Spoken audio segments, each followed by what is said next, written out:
Today, we have a 2018 GMC Sierra. We're starting to build a console. As of right now, he's got a Slash Series 1001 and a TW5 screwed to the back wall. He's also got some nut job in his driver's seat. We're going to be taking a couple notes from the factory console, using factory pickup points, locating the pins, nothing on the front. But our brackets are going to have to be a little bit more sturdier than that. Do appreciate how stout that is. The 12-inch W7 is going to be sitting back here firing that way. So a lot of the weight is going to be over these guys. It does make me worried for up front. So I am going to probably do some type of contact area up front just to keep the front from wiggling around and squeaking on the dash. So let's get mounting brackets made. See where that gets us. Brackets have been thought up. They have been ground. They have been fit. They have been bolted. I've got holes in the middle, but slots in the back. So I'm hoping when we stick this console in here, shukunk, and they'll sit on those back bolts, and then I'll be able to bolt those ones in. This is just to locate it. I'm going to unbolt those and then take it over to my TIG welder and finish welding those things up. Then I got to make something a bit flatter. Something. I don't know. Something to, maybe a bar that goes from here to here. I'd like that to be one piece. I don't want to have to worry about locating two separate brackets on one enclosure. And plus, we'll be stronger this way. Let's bring it over the table. I regret to inform you that some of these gaps are bigger than I'd like them to be.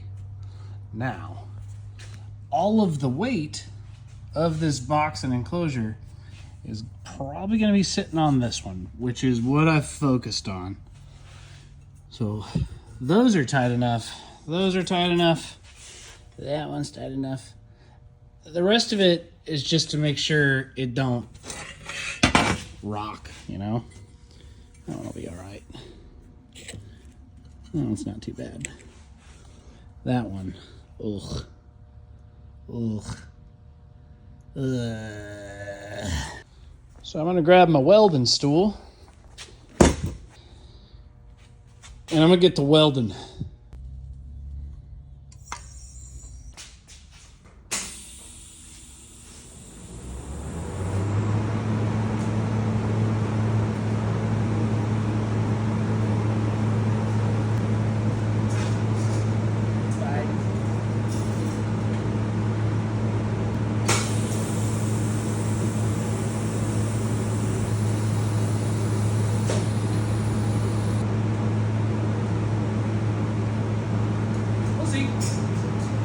I believe that's enough B-roll.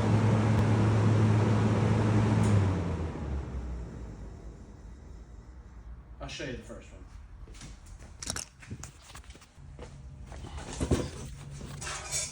So, started off a touch cold. It's been a while since I've TIG welded, and then got hotter as it went on.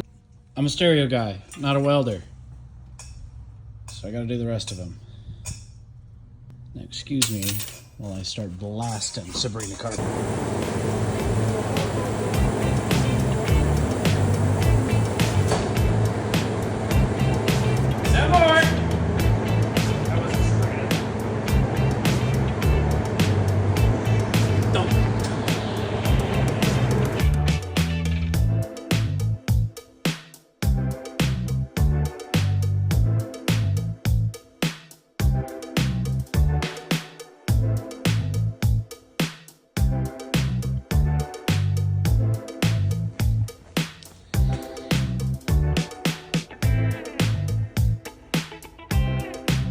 Not the prettiest. You know what?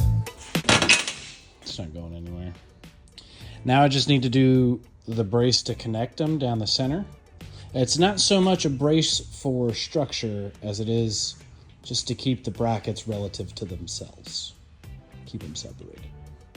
My 3-in-1 shear press brake thing doesn't cut this gauge of metal consistently. It's always going to bend it over and not actually cut it. to get a more manageable piece. I think it'll cut just that, but I got this electric toenail clipper and I never get to use it. So I'm gonna cut on the outside of this line and then I'm gonna take it over there and then cut that.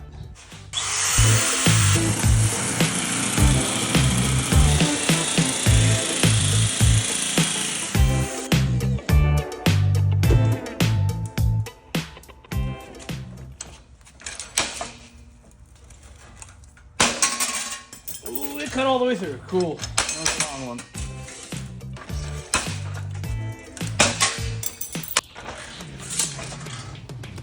Shakaka. Now I'm going to do like a 1/2 inch on each side, and I'm going to try to break that and then make like basically elongated C channels.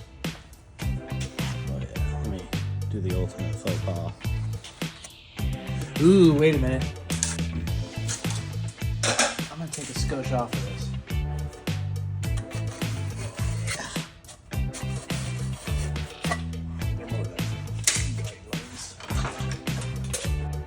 If you scribe it hard enough, you can feel it when the teeth drag over that.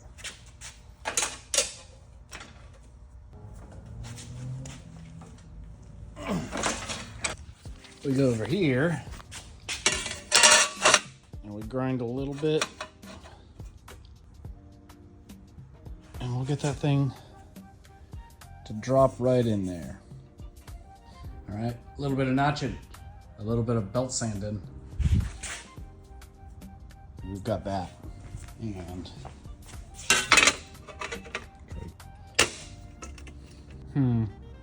I think I'm gonna take the skosh off of right there. Make sure that sits without, it's not under any tension. A little bit of tweaking, a little bit of welding, some boogers. And